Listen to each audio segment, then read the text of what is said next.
Hello, this is the Cool Crew here, and today we are doing the reboot of the Narcissu Let's Read.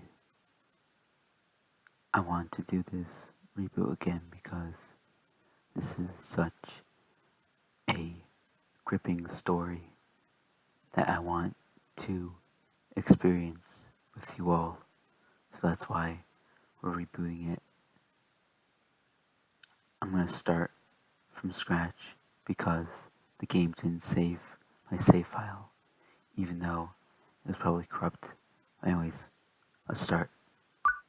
眩しかった日のこと。そんな冬の日のこと。確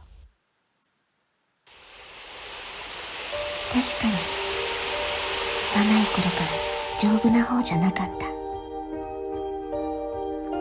But even so, I went to grade school normally. During summer vacation, I played until I was tanned, very dark.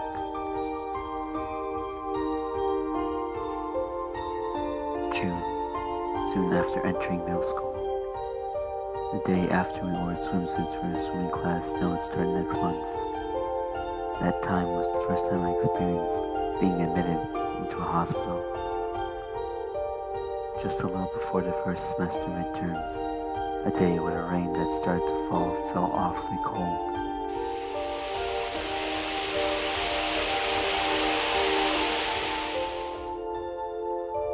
In the midst of that pure white sky of the rainy season, in the beginning, everyone in the class came to visit me each day.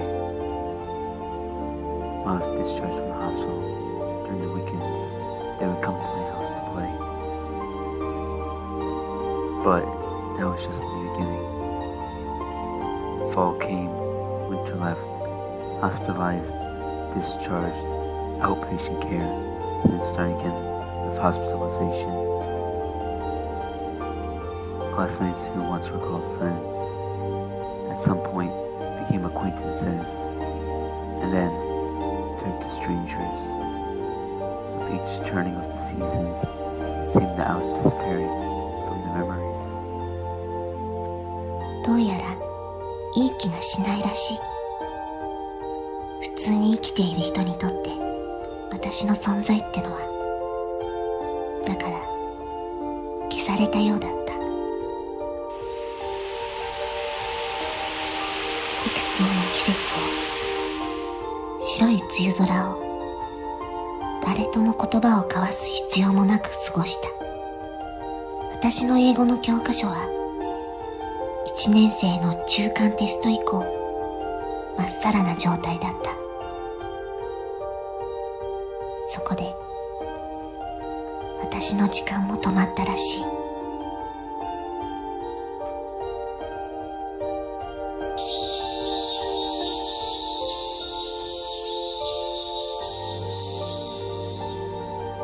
Years later, 2004, early summer, protagonist. Summer, flowing sweat. In the driver's license examination area, there's a large electronic bulletin board installed. All at once, the lights came on. Like everyone else there, I searched for my own number.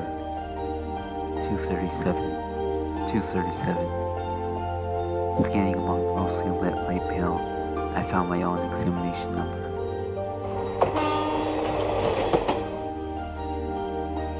Because it was just past midday, the train car was quite empty.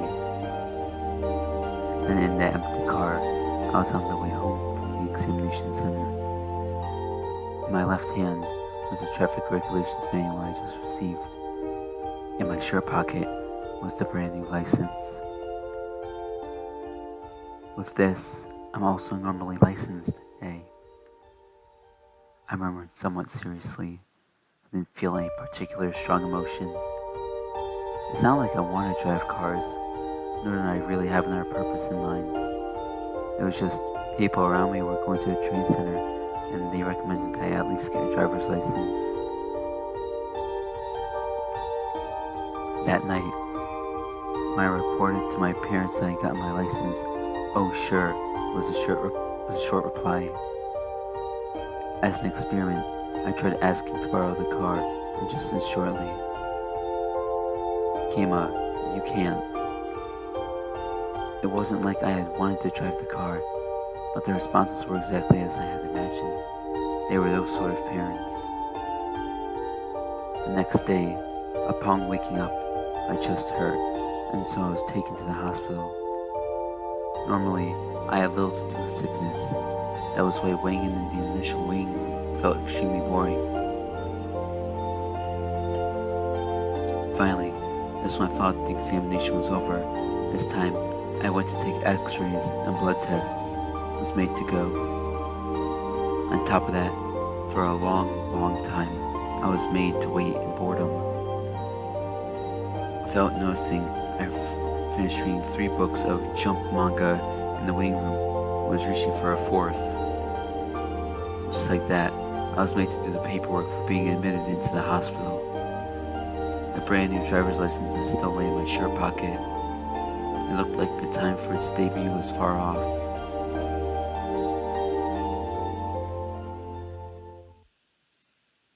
Protagonist, 2004, Autumn. Around when those very noisy cicadas had stopped crying. As usual, I was in the hospital. Of course, it wasn't like I was always admitted in the hospital. I would be in and out. Last month, I had my first experience of surgery. After being discharged, I commuted 5 minutes for outpatient care by scooter. And even from then on, admitted, discharged, outpatient care, gradually moving to being admitted again.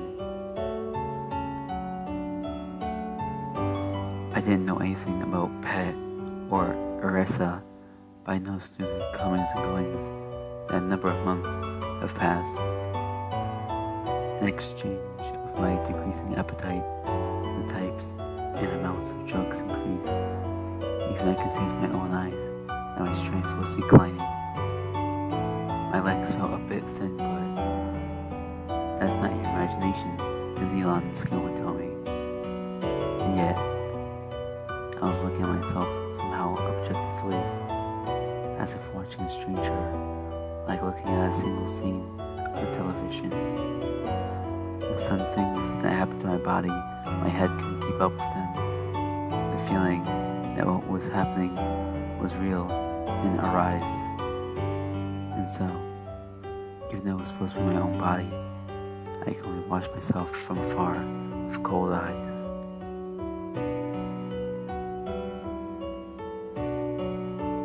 A winter day, around when Christmas trees were disappearing from the streets. Perhaps it was the end of the year, but I was allowed to return home. In the end, it seemed to be only temporary, but even then, I was a bit happy. In a mix of rain and sleet, I returned home for the first time in a while. For some reason, everyone in the family was gathered. Even though my parents really didn't speak much, while being a bit stiff, they smiled at me. The little sister, who I always argued with, made my favorite cream stew and fried shrimp. We sat next to each other in the kotatsu. They peeled mandarins for me. They were excessively kind and made an impression. During this time, I had just a bit of a realization. Still left in the pocket, that brand new license. That license, without giving rise to any practical value, might expire. While having stiff, unnatural smiles directed at me, calmly, vaguely, rather simply, I thought of that as if thinking of someone else. Protagonist, January 2005. A new year passed, and I returned again to the hospital. On that day, for some reason, I didn't go to the 4th floor, but instead to a conference room was made to go.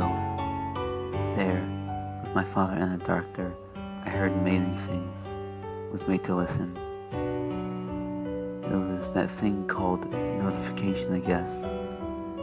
They had an extremely indirect way of speaking, but in the end, it seemed like I was going to die.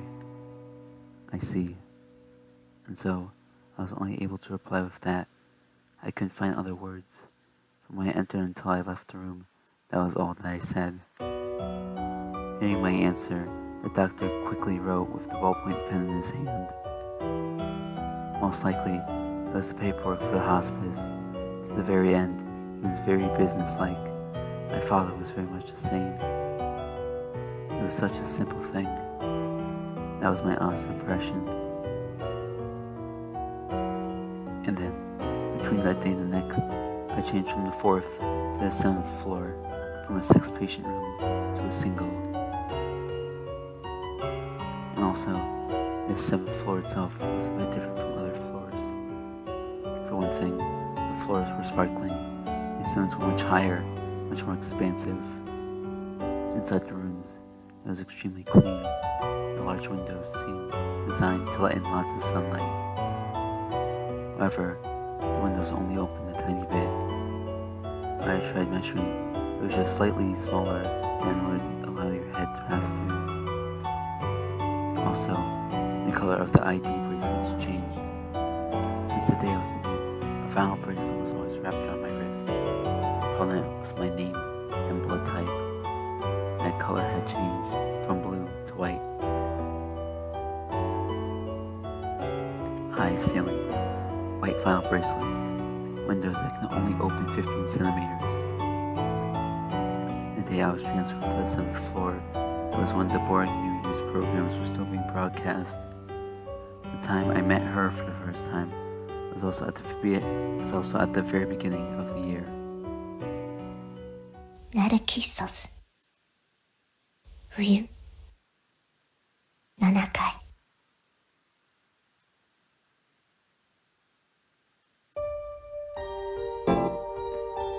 Alright, I think we're going to save it here.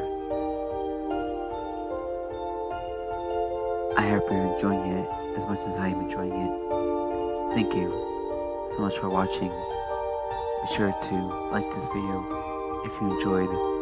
Subscribe if you want to see more Narcissu Let's Reads. And as always, I'll see you guys in the next episode. Stay cool.